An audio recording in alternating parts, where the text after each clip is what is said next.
The fog stuck to the stones of Baker Street, as if it had been sewn there by hands. You could not see Dot.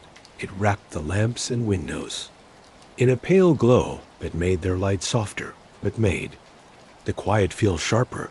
Dot, it was in moments like these, when London itself seemed to hold its breath, that the shadow of mystery found its way most easily into our lives. I had long ago stopped being surprised at the time, or the way in which strange news came to us. Yet on this special evening, when Holmes sat with his violin under the dim light of the fireplace, there was a feeling that something was about to happen that made me believe fate itself stood waiting outside our door. I could not know then was that the case which stepped through our door would speak of someone breaking a promise, of secret plans whispered in the fancy streets of Kensington, and of secrets so sneaky and harmful they seemed to be part of the fog itself. If the world of Holmes and his smart guesses interests you, and you want to walk with us more into the gaslit streets, where danger hides behind every shadow, I ask that you please show your support, subscribe, share, and stay close to this channel so that the telling of these adventures may keep burning as brightly as the lamplight at our window, leading us all deeper into the mysteries of London. Now, before we dive into the full story, let me show you the path of this tale. Each chapter leads you deeper, from the first feelings of doubt to the final reveal. This is not a puzzle solved quickly, but a journey down through layers of mystery, where every step is filled with serious results. The fog lay thick upon the city that evening, rolling in from the Thames like some huge impatient animal, making the shouts of cab drivers quiet, and dulling the clatter of horse hooves on the stones. From our rooms in Baker Street, I could hardly see the sidewalk on the other side of the street. So thick was the curtain of mist that pressed against the window panes and dimmed the glow of the gas lamps inside. However, the fire in the fireplace burned nicely, and Sherlock Holmes sat cross-legged in his armchair, his violin balanced lightly across his knees. Though he had not played it for almost an hour, his eyes, half closed but sharp as ever, followed the smoke of his pipe as it swirled upward, and I imagined that in those slow swirls he read the very puzzle of London's night. For myself, I admitted to a heavy feeling in my heart that came not from being tired, but from a certain stillness that had come over the house.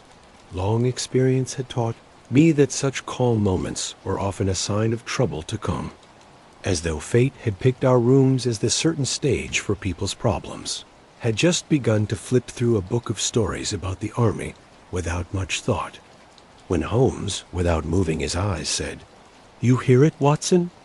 I paused, trying hard to hear, but all that I heard was the distant rumble of wheels along Marylebone Road. "I hear nothing special," I said, "except the normal traffic sounds, made quiet by this awful mist." "Exactly," he answered with a small smile, "and it is that very normal traffic which hides one strange thing. There is a carriage at our door, though no bell is rung. The driver's seat has been empty for 3 minutes, yet the horse has not moved. I can see by the shadow on the window shade that someone stands unsure on our doorstep.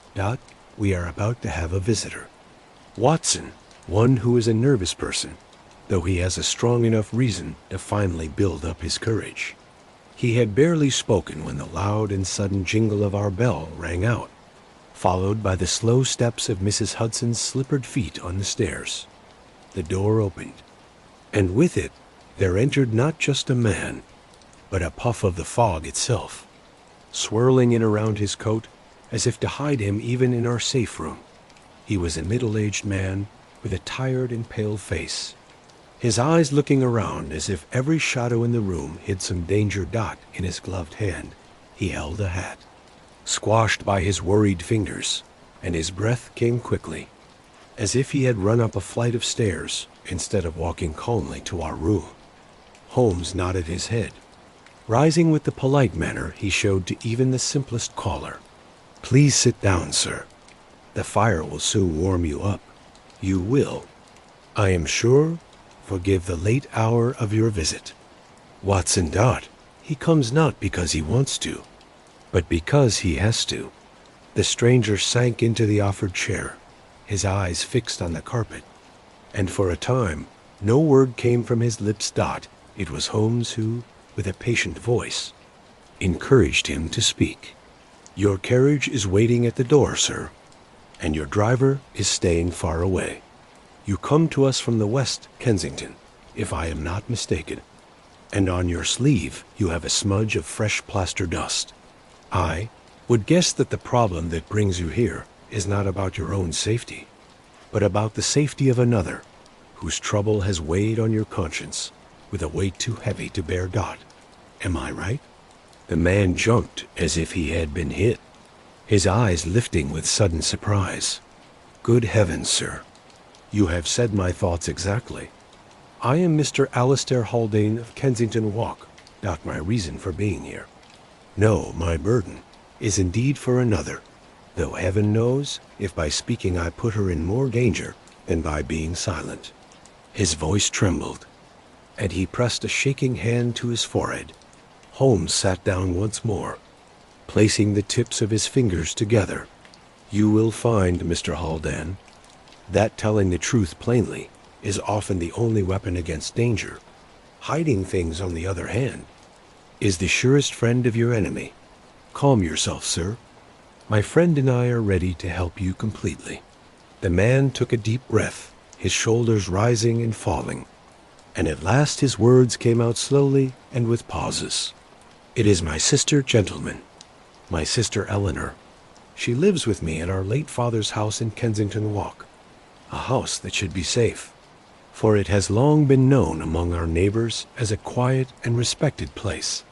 Yet lately there has been someone around it, a feeling that we are being observed, watched from outside, and maybe from inside. 3 nights ago, when I came home from work, I found the window of the library unlatched, even though I had locked it myself before leaving. Yesterday morning, Eleanor received a note, delivered by hand but not signed, warning her of someone who would break her trust inside her own house. And tonight," his voice broke and he held his crushed hat still tighter, "tonight she told me to get advice, for she is sure that her very life depends on the secrecy of some matter she does not dare to tell even to me." As he spoke, I could not stop myself from shivering, for his words carried the chill of that foggy night deep inside my bones. Holmes, however, showed no change except for his eyes becoming sharper. "A warning of betrayal, you say, and sent only to your sister?" "Yes," Haldane answered. "It was written in a hurried hand on torn paper, and though the message was short, it spoke of treachery very close by. Eleanor insists she has no enemies, yet I've seen her distressed these past few weeks, and I fear she is hiding some knowledge too awful to speak." Holmes got up, walking back and forth in front of the fire. The unsigned note, the opened window, the carriage waiting outside. Each is just a piece, yet together they form the outline of a plan. Betrayal is an ugly word, Watson, and is rarely used without a reason. Mr. Haldane, did your sister tell any friend about this? Or has she had any recent visitor whose behavior struck you as strange? The man shook his head, though he still looked unsure. There was a gentleman, a Mr. Phelps, who visited often during the summer. His visit stopped suddenly 3 weeks ago. Eleanor has said little about him since." Holmes's eyes gleamed for a moment, but he said nothing. He paused at the window, pulling aside the curtain to look into the gloom where the shape of a carriage horse stood out, like a ghost in the lamplight. "The game begins. Watson," he murmured almost to himself. Then, turning sharply, he spoke to our visitor. "You have done the right thing by coming. Return to your sister at once, and tell her that she is not alone. Dr. Watson, and I will follow soon, saying nothing of your visit here. The walls of London have ears, and some people would pay a lot to learn, even that you came to us for help. Haldane rose. Relief and fear were mixed on his face. He bowed low, mumbled his thanks, and in another moment the fog had swallowed him once more. The sound of the carriage wheels fading into the night seemed to me like the tolling of a distant bell. Serious and unstoppable, Holmes remained at the window, his hands clasped behind his back. "Watson," he said at last, "the curtain has risen, though we do not yet know the play. But listen to me. There is in this case a smell of a secret plan, and where such a smell lingers, one must be careful. Tonight we set our feet upon a path that may lead into shadows far deeper than even this fog would dare to hide." And so it was, on a chilly autumn night in Baker Street, that the mystery of Kensington Walk first cast its shadow upon our lives. It was close to 11 o'clock. When Holmes and I stepped from our rooms into the fog that surrounded everything. The glow of the gas lamps was hidden in a haze that seemed more like liquid than air. The streets, though quiet, were not completely silent. The wheels of a nice-looking cab rattled in the distance, and the faint cry of a newspaper boy drifted from some unseen corner. Holmes pulled his ulster coat close around him and walked forward with an energy that showed his mind was sharpening. For myself, I admit to a certain worry, for the image of our visitor's trembling hands and scared look remained stuck in my mind. "Kensington Walk," Holmes murmured, his voice low but clear, "is no stranger to the darker secrets of London life, though the fronts of its buildings are polished and respectable. There are more secrets behind those neat curtains and tidy gardens than one might find in the foulest poor neighborhood of Whitechapel. It is a stage where bad secrets play their quiet role, wrapped in velvet and gilt rather than rags." We waved down a cab, and soon the horses' hooves rang on the stones, carrying us westward through the fog-filled main roads of the city. I watched Holmes's profile in the dim light of the passing lamps, the sharp features like a hawk, carved in shadow and light. He spoke no more, but I knew his thoughts were already weaving the pieces of Haldane's story into some hidden pattern. When at last the cab stopped in front of a nice row of Georgian houses, their fronts barely visible through the mist. Holmes got out with a determined step. The Haldane home was of that serious and fancy style which shows they have old money. Not that they are showing off. Its windows were shuttered, but the glow of lamplight shone faintly through the living room curtains. Mr. Haldane was waiting for us on the doorstep, his face showing both relief and worry. Without delay, he led us into a nicely decorated living room, where a lady rose to greet us. I had hardly expected the effect her presence would have. Eleanor Haldane was in her best years as a young woman, her features delicate but beautiful, her dark hair gathered simply at the back of her neck. But it was not her beauty that grabbed one's attention. It was the paleness of her face, the tension in her eyes, as if fear itself had moved in with her. She nodded her head, her voice low but clear. "Mr. Holmes, Dr. Watson, my brother has spoken of your kindness in seeing him, though I hardly dared hope you would answer so quickly." Holmes bowed with the politeness of one soldier greeting another on the battlefield. "Madam, time is always the friend of danger. I prefer not to give it more time than is needed. Your brother has given us the outline of your problem. It is now for you to give us the details, if you have the courage to do so." She hesitated, her hands clasped tightly in front of her. "It is not courage I am missing, sir, but certainty. To speak of what I fear is to give it a shape, and once said aloud, it may be too late to take it back." Her eyes met mine, begging, and I felt as though the weight of her sadness had been placed on my own chest.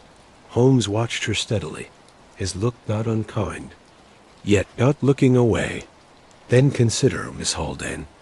That silence is the helper of someone who breaks a promise, if treachery is indeed following you.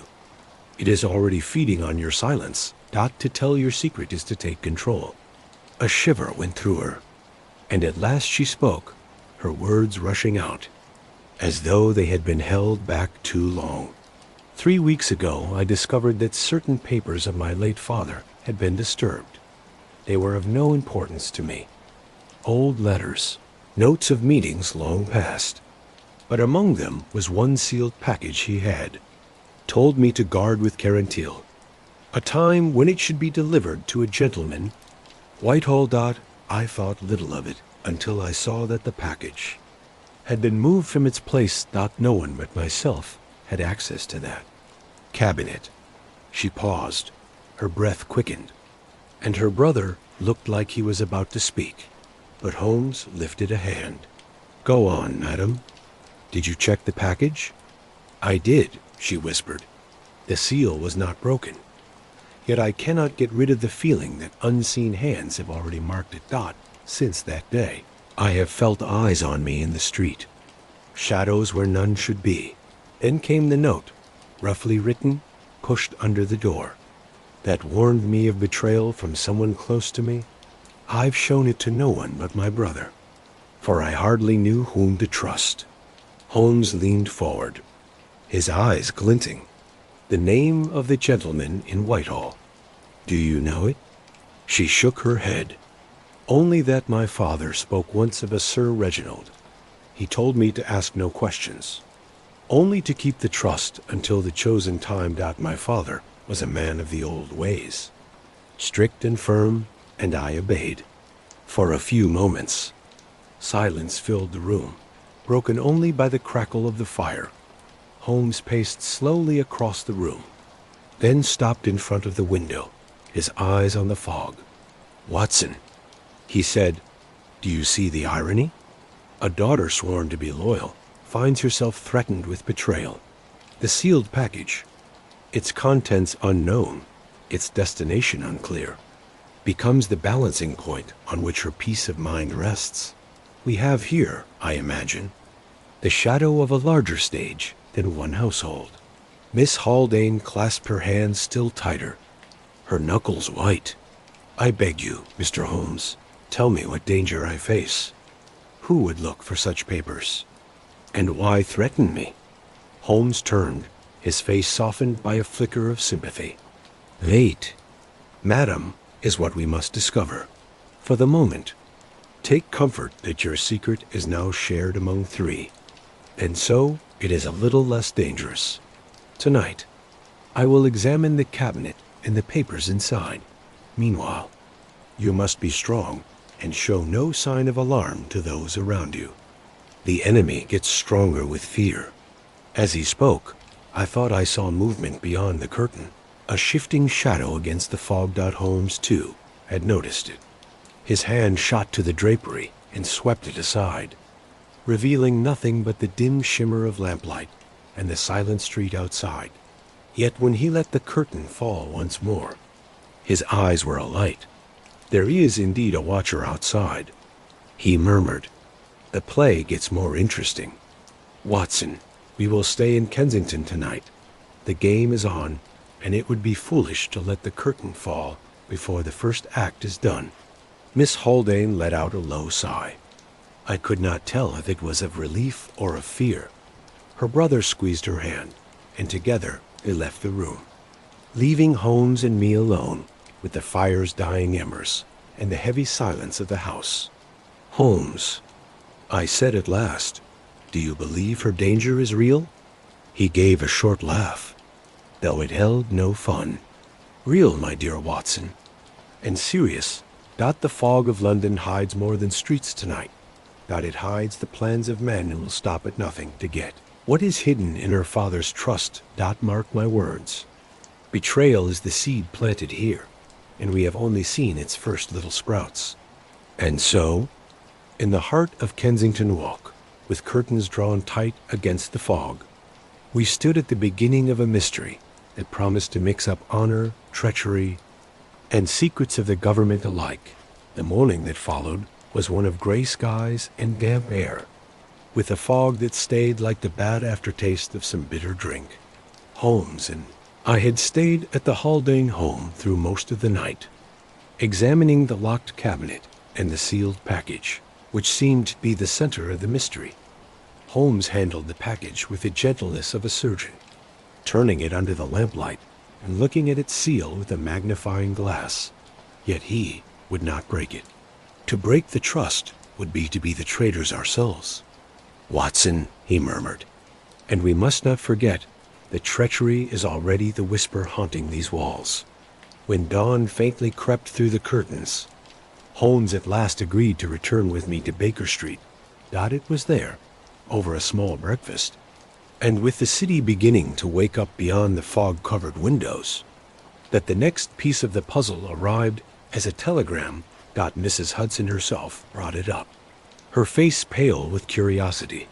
Holmes slit the envelope and spread the thin paper on the table between us. The message was short, written in a hurried scroll, as if each letter were pressed by a hand trembling with urgency.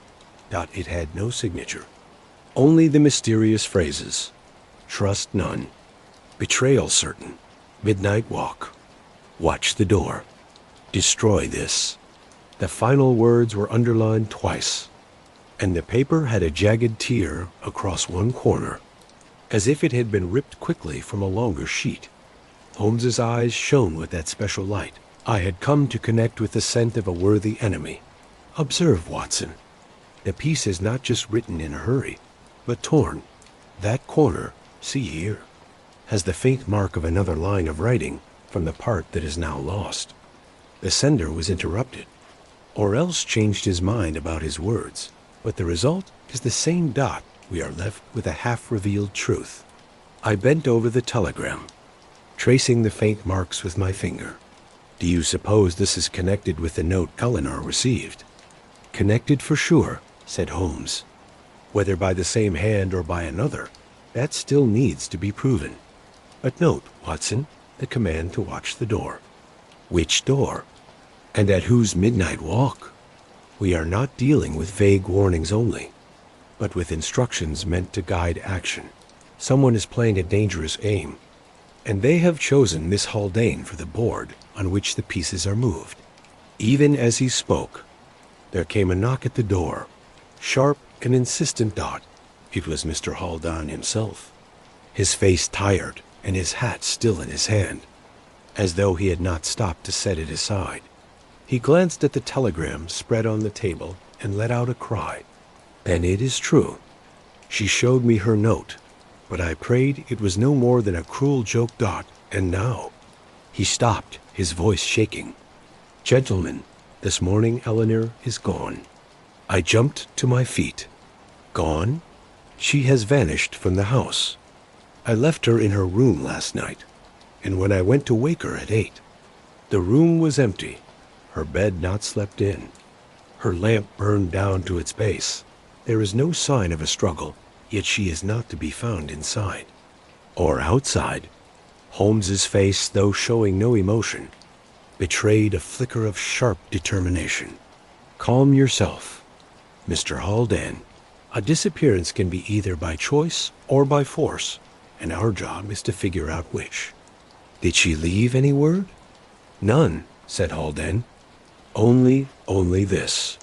From his pocket, he pulled out a scrap of paper torn across the middle, with a single phrase in Eleanor's delicate handwriting: "I must go where honor calls me."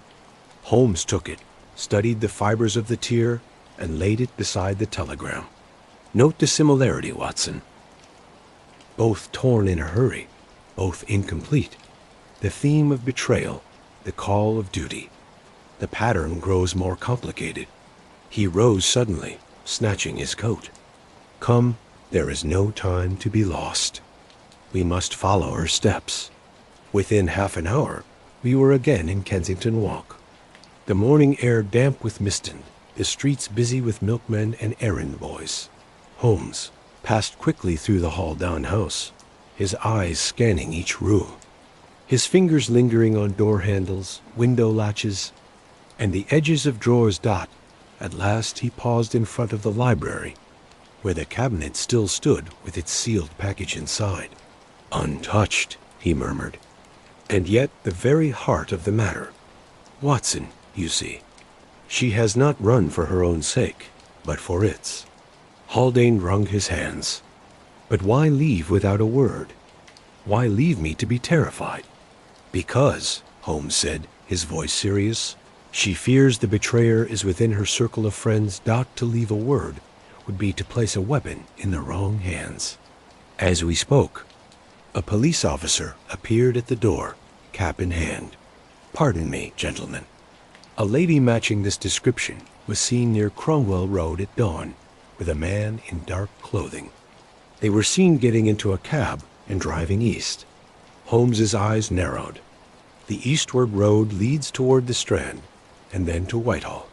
The gentleman in dark clothing. Was anything noticed about the way he walked? The constable hesitated. He walked with a limp, sir, favoring his left leg. That, and he carried a walking stick.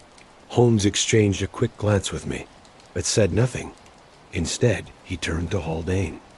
We are chasing not only your sister's kidnappers, but the very thread of the betrayal. Trust in me, sir, and keep your house locked up. I will return before nightfall. As we stepped again into the street, the telegram folded in Holmes's hand. I could not hold back my worry. Holmes, I whispered, you know this man, the limp, the walking stick. You have some suspicion. He gave a tight smile. Suspicion, Watson, is the seed of smart guessing. But seeds must be cared for before they grow fruit. For now, we have a destination. The eastward cab, the Strand, and the shadow of Whitehall. And mark my words, before this day ends, the torn words of that telegram will speak with more clearness than their author ever planned. The fog thickened once more as we hurried down the road, and in its depths I felt the weight of treachery pressing close upon us, as though London itself held its breath for the secret to be revealed. The Strand that morning had its usual noise of wheels and hooves, though all was quieted by the lingering mist that stuck to the city. We followed the constable's story as best we could, questioning cab drivers and errand boys along the way. Yet of the lady and her companion we gathered only the faintest proof. A gentleman limping, a dark coat, a nice cab rattling east. Holmes, though, showed no disappointment. Indeed, his face seemed sharpened by the chase. His eyes alight with that special fire that showed his mind was working at its highest level. By noon, we found ourselves turned not toward Whitehall, as I had expected, but west again into a narrow side street near Kensington Gardens. Our target, said Holmes, is not as direct as he would have us believe. These mews, Watson, are a maze fit for foxes, and foxes, as you know, leave trails for the hounds. He pointed toward a lane half swallowed in mist, its cobblestones slippery with damp. The windows of the stables on either side shuttered and silent. We pressed on, and it was there that the feeling first came to me, a prickling at the back of my neck, a certainty that unseen eyes were watching our progress. I quickened my step and glanced behind, but saw only the thick curtain of fog shifting faintly as if stirred by a hidden breeze. Holmes paused suddenly, his hand on my arm. You feel it too, Watson? Yes, I admitted. We are being watched. He smiled, a thin and cold smile. Then let us watch the watcher. With that, he pulled me into the shadow of a doorway, and together we waited. The silence stretched, broken only by the drip of water from a gutter and the distant clop of hooves on the main road. At last a figure appeared, dark against the grayness, moving with that strange limp the constable had described. He carried a stick which hit the stones with a quiet rhythm, and though his coat collar was turned up high, I saw the sharp outline of a bearded chin. Holmes's eyes gleamed. So the shadow gets longer. Observe, Watson. The walk is practiced, exaggerated, a disguise, I bet, rather than a real injury. He has followed us from the Strand, making sure we take the bait. The man paused at the entrance of the mews. glancing around with sneaky caution, then melted again into the fog. Holmes stepped from our hiding place, his voice quick and urgent. "Come, we must keep him in sight, but not too close. There is a game being played here, and to lose him now would be to make ourselves blind." So began a chase more nerve-wracking than any I had yet experienced. For the fog worked with our target, hiding him one moment, and revealing him the next. At times, I thought we had lost him completely, only for Holmes to signal me toward some faint trace, a scuff on the cobblestones, the faint echo of a cane hitting stone. Twice he led us down twisting alleys that seemed empty, and twice at the last moment the shadow reappeared, as if magically appearing from the mist itself. At last we came to a yard, surrounded by stables and tall brick walls, the entrance flanked by heavy gates standing open a little. Here the figure stopped, glancing once behind before disappearing inside. Holmes grabbed my arm. "Steady now. If this is a trap, we are walking into its jaws. But it is better to face the teeth than to circle forever without knowing." We crossed the yard carefully, the fog curling around us like smoke. Somewhere close by, a horse shifted restlessly in its stall. Suddenly, from the far corner, there came a sound, a low cough, half held back, followed by the scrape of a boot on stone. Holmes signaled me to be silent. We crept forward, and in the gloom I made out the dark figure leaning on his stick, his head bent as though listening. For a moment I believed we had caught him by surprise, but even as I thought it, he straightened and turned. His eyes met mine, and I felt a chill as though I had looked into a mirror of danger. He was tall, his beard closely cut, his look sharp and calculating. Yet before we could move toward him, he raised his cane in a mocking salute and slipped through a side gate with surprising speed, his limp gone as though it had never been. Holmes let out a shout of victory rather than defeat. "A mask, Watson. Did you notice? He drops the limp when pressured. This is no one but a player of parts, and that salute, the bold, daring of a man who enjoys a chase. He wants to lead us deeper."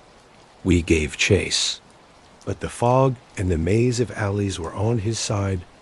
Each turn, we caught the echo of his step, only for it to fade and reappear somewhere else. At last, after almost half an hour, we burst out onto Cromwell Road once more, where the traffic of carriages and buses flowed. Not caring about our chase, the man was gone. Holmes drew a long breath, his face tight with thought. Lost, but not for nothing. We have seen the hand behind the curtain, Watson, though not yet the face. He is practiced in disguise, bold to the point of being arrogant, and he knows we are following. That alone is valuable information. And Miss Haldane? I asked, my heart heavy with the thought of her fate. Holmes's look softened, though his voice remained serious. She is the guiding star in this group of lies. Until we reach her, the pattern is not complete. But mark my words, Watson. The watcher in the mews is no mere servant of the game. He is a player in his own right. Perhaps even its creator. His shadow will cross our path again. We turned our steps homeward, tired yet unwilling to give up. As we rattled back toward Baker Street in a hired cab, the city's noise all around us. I could not get the image of that mocking salute in the fog out of my mind. It was as though London itself had taken a shape to challenge us. A ghost that vanished when we got close, leaving only fear and uncertainty behind. Holmes sat silent, his eyes fixed on the shifting grayness beyond the cab window. At last he spoke, his tone low and determined. This day has shown us the enemy's boldness. The next will show us his purpose. And when it does, Watson, we must be ready to strike. For the hound that circles its prey grows bolder with each turn. So ended our first real meeting with the shadow that haunted Kensington Walk.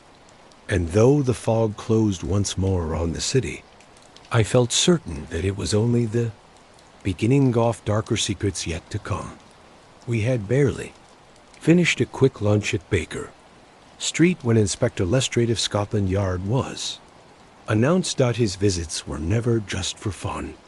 For Lestrade was proud of being a practical man, and he saw our rooms less as a place for idle chat than as a part of his official office. Yet this morning, though quick as ever in his step and speech, he had a look of uneasy determination, as though he had come less by choice than because he had to.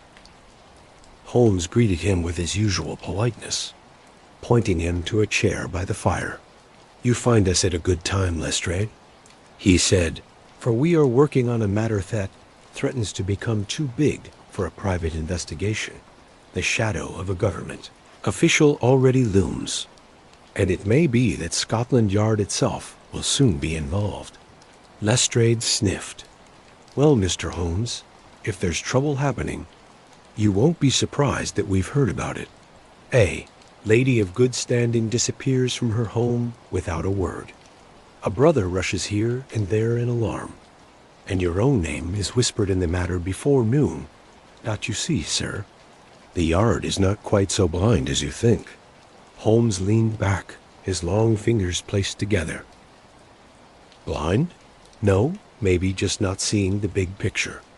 You speak of Miss Eleanor Haldane. What have you learned?" Lestrade shifted in his chair. "Only this. She was seen at dawn getting into a cab with a man. Description is vague as usual. Dark coat, beard, carries a stick. The horse took them eastward. Beyond that, nothing but rumors. I have men watching the railway stations, but London is a wide net, and slippery fish are everywhere. Between ourselves, I doubt there is more to it than her running off with a secret love. Families of high class don't like such stories in the papers, and it may be she has chosen to be quiet on her own. I could hardly hold back my anger. Running off? Did you not hear that she left her house without so much as messing up the bedsheets? And that she has been bothered by threats and strange intruders these past few weeks? Does that sound like a secret romantic adventure to you?" Lestrade looked at me with that dry, superior expression which so often annoyed me. "My dear doctor, I've seen too many fine ladies play the part of a victim, only to find a lover at the end of it. The Yard cannot chase every ghost that rustles a curtain." Holmes's laugh was soft but sharp as steel. "And yet it is the ghosts, Lestrade, that most often turn out to be the flesh and blood villains. You speak of a bearded man with a stick. Did you notice if his limp was real?" Lestrade blinked. "His limp? I was not there to see him myself, sir, but I'm told he moves slowly enough." "Why?" "Because," Holmes replied, "I have noticed that when a man limps in one street and walks quickly in the next, it is not his leg that is failing, but his conscience. This fellow is playing a part, and he plays it boldly. Mark my words, Lestrade. Miss Haldane is no runaway bride. She is the center of a secret plan whose roots may touch the very offices of Whitehall." At that, Lestrade frowned deeply, the lines of doubt carved into his narrow face. "Whitehall. It is always some grand plan with you, Mr. Holmes. The Yard prefers facts to fantasies. Until we have evidence, real evidence, we cannot act." Holmes's eyes flashed. "Evidence you will have, but only if you allow us the freedom to follow the trail. Tie us up with rules, and you will find your evidence as cold as the fog on the Thames. Already there has been a note, a warning, a telegram torn in a hurry. These are not the signs of a secret romance, Lestrade, but the signs of betrayal." Lestrade pursed his lips, clearly torn between his professional pride and his grudging admiration. At last, he said, "Very well. I cannot spare men for shadows, but I will not stop you. Bring me something I can show to the judges, and you will have all the help I can give. Until then, I warn you, be careful. If you stir up scandal among the rich without proof, you will find the Yard is no shield against the storm." Holmes nodded his head. "Your hesitation, Lestrade, is as valuable as your help, Dot. It tells me that the matter is indeed important. For when Scotland Yard grows cautious, it is usually because the hound has scented a target of uncommon importance. With that, Lestrade rose, his hat already in his hand. He gave me a sideways glance, as if to say, "See how your friend builds castles from smoke." But I held my tongue. I knew too well that Holmes's castles, though woven of smoke, had a habit of becoming stone.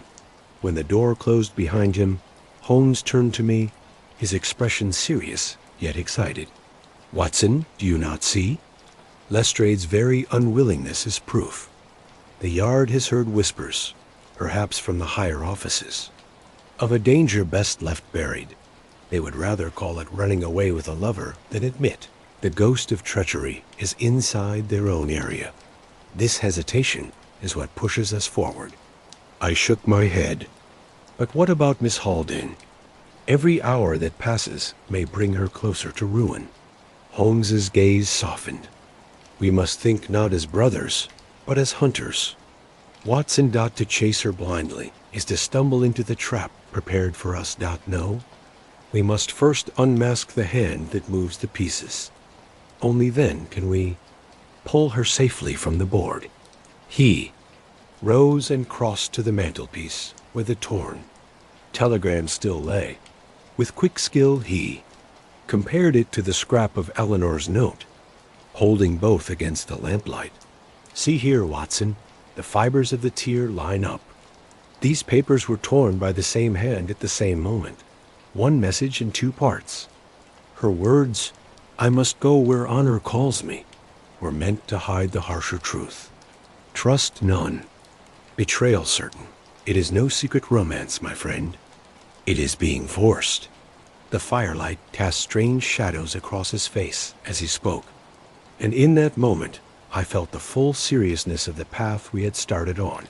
For though Lestrade's doubt rang in my ears, my heart told me that Holmes had seen through the veil once more, and that beyond it lay, not a lover's secret meeting, but the black heart of a secret plan. Dot. So ended our meeting with Scotland Yard, and so began our search on our own. The city loomed around us, huge and uncaring, its fog-filled streets hiding secrets that only Holmes dared hope to uncover. The autumn evening had fallen early, and with it the fog thickened once more, settling over Kensington with a weight that made it hard to breathe. Dot, it was under that covering that Holmes and I returned to the Haldane home. For he had said that if the truth of Eleanor's disappearance was to be found, it must begin with the very house she had left. Crimes that are planned, Watson, he noted as we got out of the carriage, leave their fingerprints not on the victim, but on the stage where they are planned. This house is our stage, and we must read it as though it were a secret coded message. Mr. Haldane met us in the hall, his eyes red with tiredness. "You bring news?" he demanded. "Not yet," Holmes replied, "but I plan to take a more careful look at your home. You may think you know its every corner, Mr. Haldane, yet I promise you that a stranger woe has marked this place with treacherous plans may know it better still." With a lantern in hand, we began our search, Holmes leading us through drawing rooms and parlors with a careful gaze. He paused often, bending low to study the edges of a carpet, the dust along a windowsill, the pattern of scratches on a locked. Dot. His silence was so intense that the creak of the floorboards beneath our feet seemed like a very wrong thing to do. Dot. At last he led us upstairs into the library, where the sealed package still lay inside its cabinet.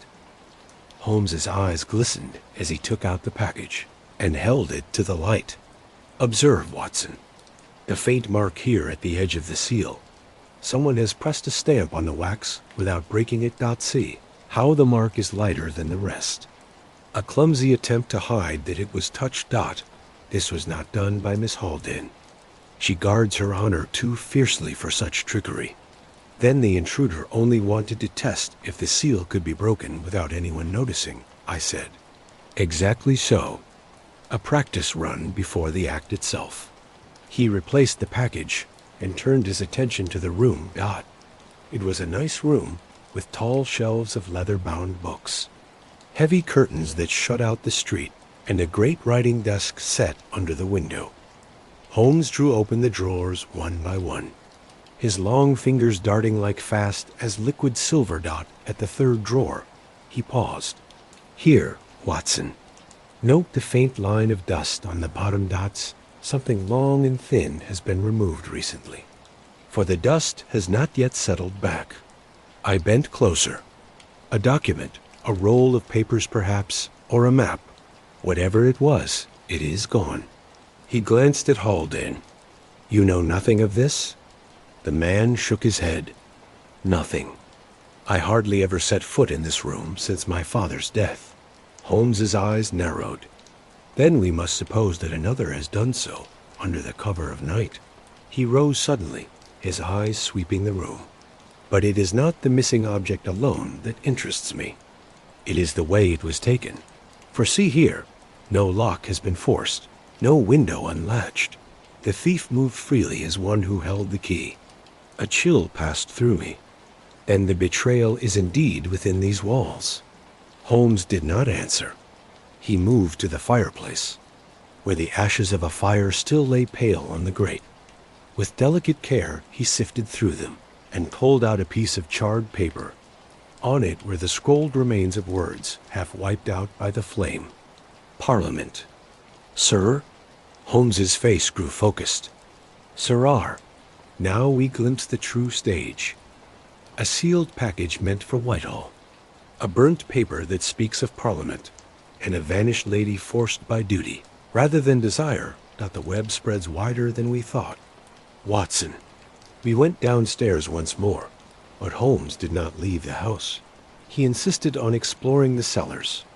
Lantern in hand, the air grew colder as we passed under the great beams, our footsteps echoing on the stone. At last we reached a narrow passage, little more than a crawl space ending in a bricked-up wall. Holmes held the lantern close and ran his hand along the mortar.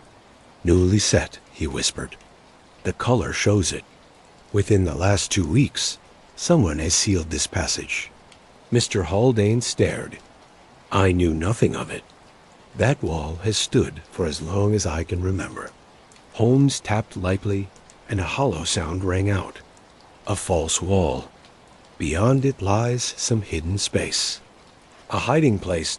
It is not for us to break it open tonight, but mark my words, Mr. Haldane, within these very foundations lies part of the secret you fear. Whoever built this wall knew the house as though it were his own." We came out once more into the hall, the heavy air of secrecy weighing on us. Holmes set down the lantern and stared at Haldane with his sharp eyes. "You spoke of a visitor. This Mr. Phelps, who once visited your sister. Describe him to me." "A tall man," Haldane said slowly, "with a beard, though neatly kept. He walked with a slight limp, as if from an old injury. He carried himself with the manner of one used to giving orders." I felt a jolt, the very description of the man we saw in the mews. Holmes nodded his head. "So it is. Then the watcher and the visitor are one and the same. He is no casual man interested in marrying her, but a figure already woven into the life of this household." Haldane sank into a chair, his face pale. "What evilness is this? My sister trusted him. I'm sure of it, though she spoke little to me. And now she is gone." Holmes laid a hand on his shoulder. "Take heart, sir. The trail has not gone cold. On the contrary, it burns hotter than ever. This house is no mere home. It is a safe full of secrets, and secrets once dug up seldom remain buried for long." As we left into the night once more, the fog sticking close around us, I felt as though the very bricks of the Haldane home watched us with hidden eyes. Within its walls lay betrayal, a secret plan, and perhaps even the key to Eleanor's fate. And yet, as Holmes's walk quickened and his gaze grew distant, I knew that the house had given only its first confession. The deeper truths still waited in silence. guarded by the fog in the dark. The following morning found Holmes already awake, the leftovers of his night's watch clear in the mess of papers and chemical stains scattered across the table. He had not slept. I could see it in the paleness of his face and the restless gleam of his eyes. He had spent the early hours poring over the charred piece of paper we had saved from the Haldane library fire, gently finding the meaning in every stroke of the half-burned letter's dot as I came downstairs. My eyes blurry from my own uneasy rest, he thrust the scrap into my hands with an energy that hid his tiredness. Parliament. Watson, he said, his voice low and sharp, and a name half scorched away. Sir Reginald. Do you not see? We stand at the edge of a cliff. What Eleanor Haldane guards is not her father's old object, but a secret code that is tied to the government itself. I stared at the fragment. But why hide such a thing in a private house? Because secrecy is more secure in the hands of unknown people than in the safes of powerful people. Who would look for a government secret in a drawing room of Kensington Walk? Yet someone has looked, Watson, and looked closely enough to burn what they could not yet steal. Even as he spoke, a knock sounded, and Mrs. Hudson showed in a newspaper boy dripping from the rain, who carried the morning's copy of the Strand Gazette. Holmes snatched it eagerly, scanning the columns until his finger paused. Ah, as I thought, a whisper in the press, quiet, hidden, but telling. He read aloud. Rumors are stirring in the hallways of power.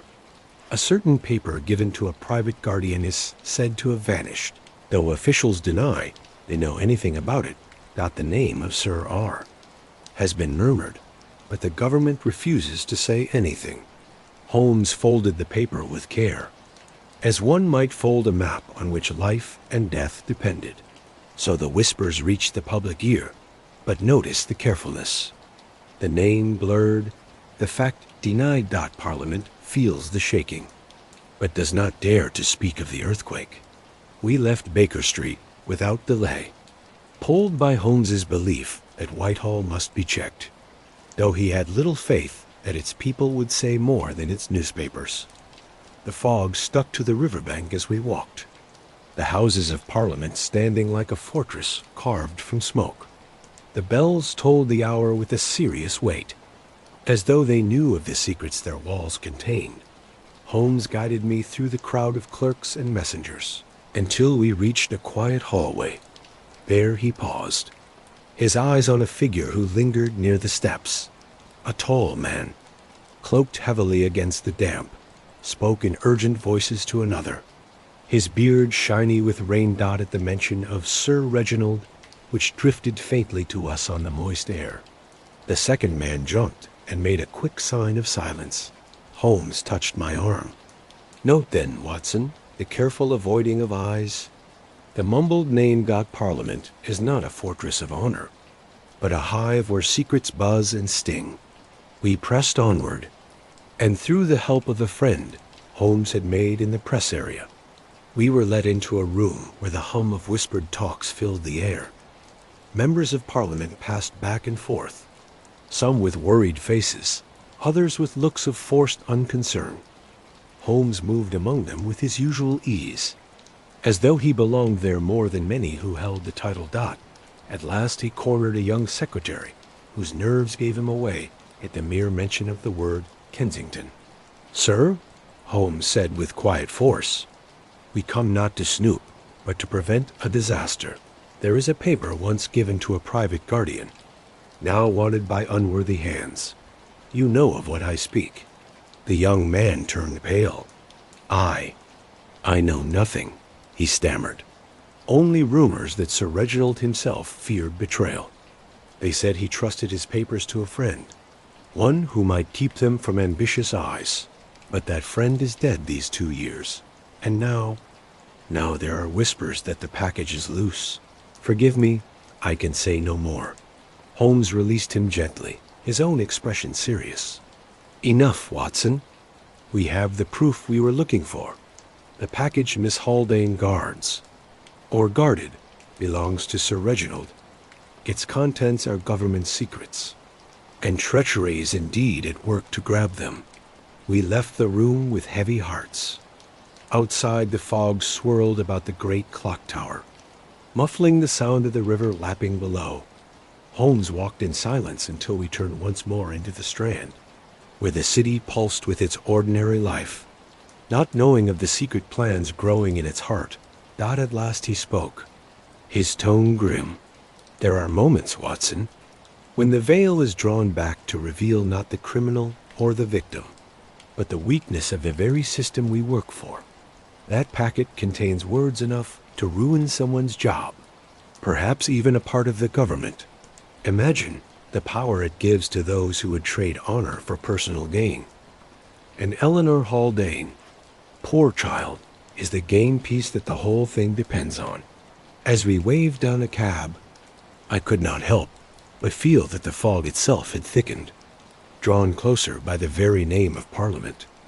Each person passing by seemed suddenly suspicious, each shadow a person secretly listening, and in that heavy atmosphere, Holmes sat beside me, his eyes distant, yet burning as though already fixed on the unseen enemy whose hand moved the pieces. When at last we reached Baker Street, he turned to me with sudden intensity. "We are no longer on a case of missing persons, Watson. We are on the edge of treason, and mark my words, treason whispers more softly than love, but it strikes with a deadlier hand." So the case of Kensington Walk grew beyond drawing rooms and Musinta the high-ceilinged halls of Parliament itself. The whispers had become a murmur, and the murmur threatened to rise into a roar. The city had a different voice at night. By day, it was noisy with wheels, shouts, and whistles. But when the lamps burned low, and the fog thickened to a veil of shadowed silver, London seemed to whisper to itself, as if practicing secrets not meant for the waking ear. It was on such a night that Holmes and I returned to Kensington Walk, for Holmes had noted the words of the torn telegram. "Midnight walk. Watch the door." The Haldane home lay silent as a tomb. Its windows shuttered, its lamps dimmed. Mr. Haldane had gone upstairs, though not to rest. I could hear his uneasy steps, pacing back and forth in the room above. Holmes and I set ourselves up in the library, the very room where the sealed package lay in its cabinet. The fire was banked low, the lantern turned down so that only a faint glow showed the outlines of furniture. Holmes sat with his hands steepled, his eyes fixed on the door, as unmoving as a statue of some ancient guard. I admit that my nerves were tight as a bowstring. The house itself seemed to breathe with us, its wooden beams creaking faintly, the wind pressing soft hands against the shutters. As the hours crawled toward midnight, the silence grew so heavy that even the ticking of the mantel clock sounded like the slow steps of an approaching person. And at the stroke of 12, the faintest rustle reached my ears, a whisper of movement as though clothes brushed against the stair railing. Holmes lifted a finger, demanding silence, though I hardly dared to breathe. Slowly, on purpose, the handle of the library door turned. The latch clicked, and the door opened by a tiny bit. Through that narrow opening slid a hand, long, pale, gloved in black. It waited, listening, then pushed the door wider. A figure entered, tall, cloaked, his beard glinting faintly in the firelight. He moved with the caution of one very used to being sneaky, yet with the boldness of a man who believed the house was his own. In his right hand, he carried the same cane I'd seen in the mews. Holmes remained completely still, his eyes gleaming in the dim light. The intruder approached the cabinet, knelt quickly, and pulled out a small tool. With practiced ease, he set it against the lock. In another moment the seal would have been his, and with it the package. "Hold, sir," Holmes said suddenly, his voice ringing out like a sword being drawn in the dark. The man sprang up with amazing quickness, the fake limp thrown off as before. His eyes flashed, and in a voice low yet edged with mockery. He replied, "So, Mr. Sherlock Holmes, I wondered how long it would be before we fought, yet you come too late." In an instant, he raised the cane and hit the lantern, shattering it and making the room dark. I jumped forward, but the room dissolved into black confusion. There was the sound of shuffling feet, the crash of a knocked-over chair, then a rush of air as the intruder ran for the door. Holmes sprang after him, fast as lightning, and together we burst into the hall. The chase thundered through the silent house, up the staircase, and along the landing. I caught only glimpses of the running figure, his cloak streaming behind him like a shadow torn from the fog at the far end of the hallway. He turned, and for a breathless moment, the moonlight through an unshuttered window lit his face. Eyes fierce with victory, the beard close cut, the features impossible to mistake. It was the very same visitor whom Eleanor had once trusted, the so-called Mr. Phelps. Holmes darted forward, but the man flung open the window and leaped to the balcony beyond. We followed, yet when we reached the window, the fog swallowed him whole. Below us stretched the silent garden, its gravel paths faintly visible, but of the intruder there was no trace. Only the soft echo of a gate clanging shut told us he had fled into the night. Holmes stood still, breathing hard, yet calm. The betrayal, Watson, is no longer in whispers. It has shown itself in the open. He came for the package, and if we had not been waiting, it would even now be gone. At that moment, Mr. Haldane appeared, messy, his face white with alarm. "What has happened?" "I heard the noise." "Was it him?" Holmes placed a steadying hand on his arm. "Calm yourself, Sir. The wolf has shown his fangs, but the lamb is still safe. The package is still here." We returned to the library, where Holmes relit the fire and checked the cabinet.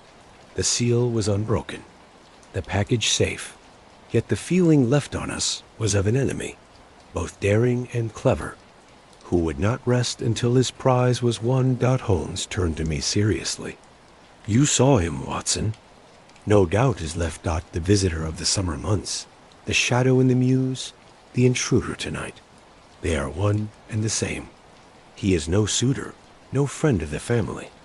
He is an agent, cunning and without mercy, whose loyalty lies not with honor, but with betrayal."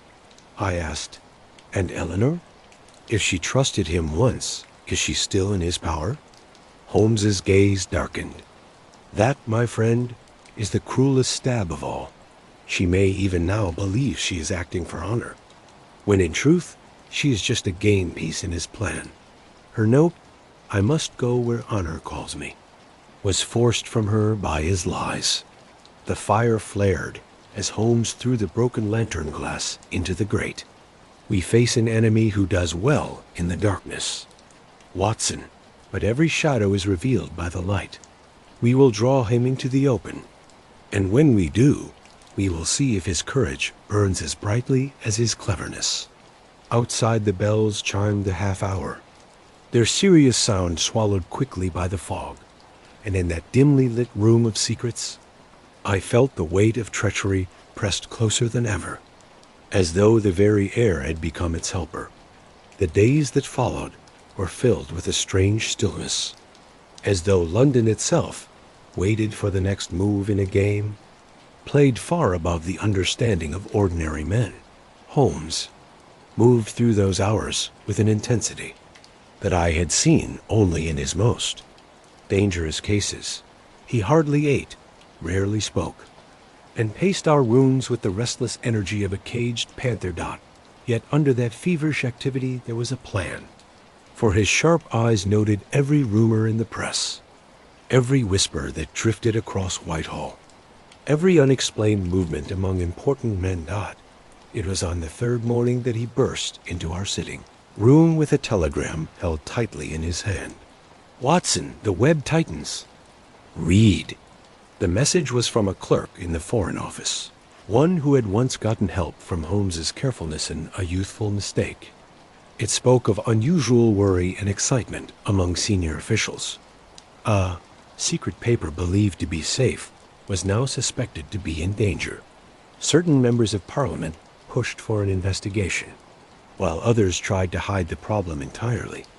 And in the center of every whispered conversation was the name of Sir Reginald. Holmes threw the telegram on the table. "Do you not see, Watson? The missing piece from the Haldane Library spoke of Parliament and Sir Reginald. Our intruder's interest is not emotional, but political dot that sealed packet contains words that could ruin a politician or change a policy. Eleanor Haldane has been made the unknowing keeper of a weapon. I could not stop a shudder. And if it falls into the wrong hands? Then betrayal spreads like a stain on paper," Holmes replied seriously. "It is not one household that suffers, but the empire itself." That afternoon we returned once more to Kensington Walk, for Holmes had said that only by tracing every hidden thread within the house could we hope to catch the weaver of this web. Mr. Haldane let us in with a tiredness that showed. He had not slept. The man had grown thinner, his eyes haunted. Holmes wasted no time in going down again to the cellar. Lantern in hand. With quick skill, he set to work on the false wall we had earlier discovered. The mortar crumbled under his tools, and before long a hidden space was revealed. Inside it lay a small iron chest, its lock rusted but not broken. Holmes looked at it with grim satisfaction. "Behold, Watson, the safe within the safe. Here lies what the intruder sought, but could not yet reach." With delicate skill he opened the lock and pulled out what was inside. It was several bundles of papers tied with string. Together with a leather-bound book with the initials A.R.P. Holmes turned the pages quickly, his eyes darting from line to line. "Ah!" he cried. "Here is the heart of it. Letters between Sir Reginald and certain foreign officials. Promises, conditions, subtle threats. All the delicate machinery of government business laid bare. If these papers were to find their way into the wrong hands, the result would be scandal, perhaps even war." Mr. Haldane sank into a chair, his face pale. Then Eleanor. She knew of this? Holmes shook his own head. She knew only that her father's trust must be kept. She could not have guessed the weight of it. But others knew. The man we are chasing, he plays not for love, but for power. He would use these papers like a knife to carve his own advantage. We secured the chest once more, hiding it in a way Holmes said would confuse even the most stubborn intruder. Then we returned to Baker Street, where Holmes sat long into the night, weaving the threads together. At last, near dawn, he spoke with a quiet certainty that was a sign of a breakthrough. "Watson, the net is spread wide, but the spider cannot ignore the shaking of its own making.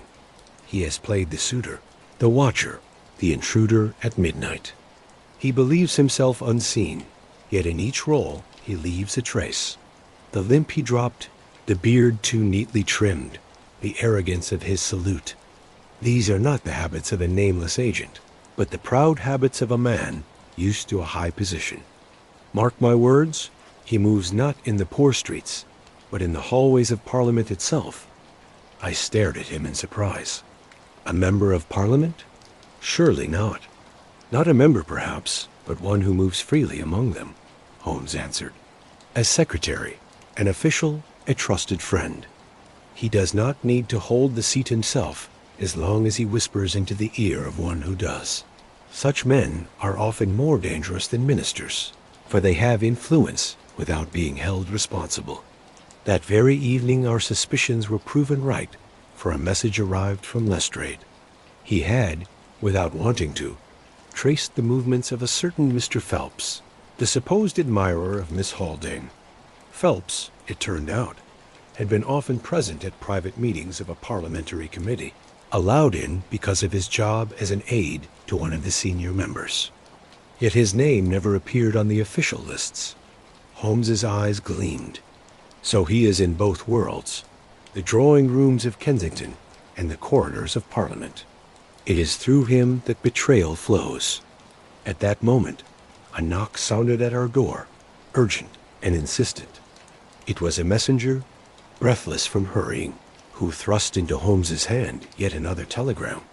This one had only 3 words: "Midnight, Westminster Bridge." Holmes read it, then looked to me with a smile that was almost wolfish. "The spider stirs, Watson. The web trembles. Tonight we go to meet him where the fog lies thickest." And as the bells chimed the hour, and the lamps flickered in the gathering mist, I felt that we had reached the very edge of the big reveal. The web had been traced, the betrayer marked. Only the final showdown remained, and with it, perhaps the fate of Eleanor Haldane herself. The fog lay thick upon Westminster Bridge that night, wrapping the stone railings and iron lamps in its covering until the great arches themselves seemed to float on the Thames like ghostly ships. The lamps glowed faintly through the mist, their halos blurred, their light swallowed almost as soon as it was born. It was the very hour set in the telegram, and Holmes and I stood together in the shadow of the low wall, our collars turned up, against the damp, our ears straining for the footsteps of the one who had called us there. For a long while, nothing moved but the slow lap of the river Bellawand, the occasional cry of a distant watchman. From the far end of the bridge, a figure appeared. He came slowly, on purpose, his cloak trailing, his stick hitting the stones with that familiar rhythm. His beard glinted faintly where the fog allowed the lamp to touch it. It was the same man. The suitor, the watcher, the intruder at midnight, now shone in his true setting, walking as though the bridge itself belonged to him. Holmes stepped forward, his voice carrying clearly through the mist. "Enough of disguises, sir. The mask is worn out. You are known to us, Phelps, aide and hanger-on of Parliament. You have played your part with skill, but the play ends tonight." The man stopped, his eyes fixed on Holmes with a look that was half amused, half full of disrespect. "You are bold, Mr. Holmes, but boldness is a poor shield against what must be done. The packet will be mine, whether through convincing you or through ruin. Do you think you can guard it forever? Secrets of state have a way of finding their masters." Holmes's eyes glinted. "And betrayal has a way of destroying its servants. You have tricked Miss Haldane with false honor, but her courage will be your undoing. She trusted, yes, but she trusted foolishly. Tonight she will see the truth of her liar." At that the man gave a short laugh. "She will see nothing, for she is already beyond your reach. Did you not see, Holmes, that her note was not just her being forced, but her own hand freely given? She followed me because she chose to, because she saw in me what she could not see in her brother's cautious world. A man willing to act, to grab, to command. My heart tightened at his words, though I could not be sure if they were truth or poison meant to wound. Holmes, however, remained calm. He stepped forward a pace, his outline sharp against the fog. If she followed, it was under the shadow of lies. And mark my words, sir, the web you have spun is already UNTNGLED.Scotland. Yard waits even now on the riverbank. One word from me, and you will taste the silence of prison walls instead of the fog you think is your friend." A flicker of doubt crossed the man's face, though he hid it quickly. He raised his stick as if to fight. "Then call them if you dare, or remember what I carry with me tonight could ruin more than one reputation. Do you think your government will thank you and its secrets lie scattered in the gutter?" Holmes's hand moved quickly, and in the next instant the man's fake bravery crumbled. From the mist appeared 2 figures in plain clothes, Lestrade and another officer, who closed in on him silently. There was a brief struggle, the cane falling with a clatter on the stones, but within moments he was held, his wrists in handcuffs. His cloak fell back, revealing not just a false beard, but a face sharp and calculating, no longer softened by make-believe. Holmes bent close, his voice low and cold. You see, Phelps, betrayal does well in silence, but silence can be broken. The fog you thought was your cover has betrayed you, for inside it you could not hear the yard's footsteps. The prisoner sneered, though his fake bravery rang hollow. You may take me, but the papers will still be taken. You think them safe in that Kensington house. There are others cleverer than I who will see them taken from your hands. Holmes looked at him steadily. Perhaps, but tonight the chain is broken. The web will not hold without its spider. He turned to Lestrade. Take him. Let the law do what it will. But remember, this is no common thief. Treat him with the caution due a man whose silence may prove as dangerous as his speech. The officers led him away, his figure swallowed quickly by the fog. Silence fell once more upon the bridge, broken only by the faint murmur of the river. Holmes, and I remained a moment longer, the mist sticking to us like a veil. At last I spoke, my voice quiet. Can Miss Haldane, what will be her fate now?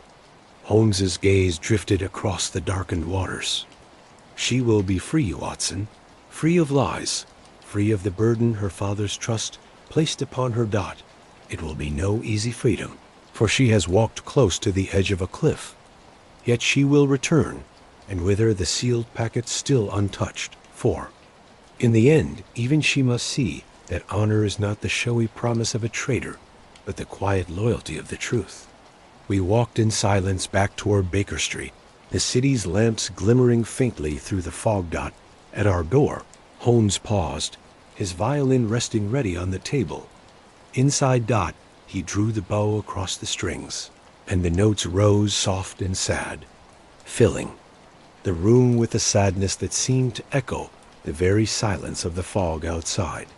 I sat and listened, my pen ready, and in that moment I knew the case was ended, not with a great victory, not with the loud sound of winning, but with thought. For betrayal had shown itself, not just in the grasping hand of a person in a secret plan, but in the fragile trust of a heart that was led astray. And so I record it now, the betrayal at Kensington Walk, where treachery crept under lamplight and fog, and where in the end silence itself was the witness.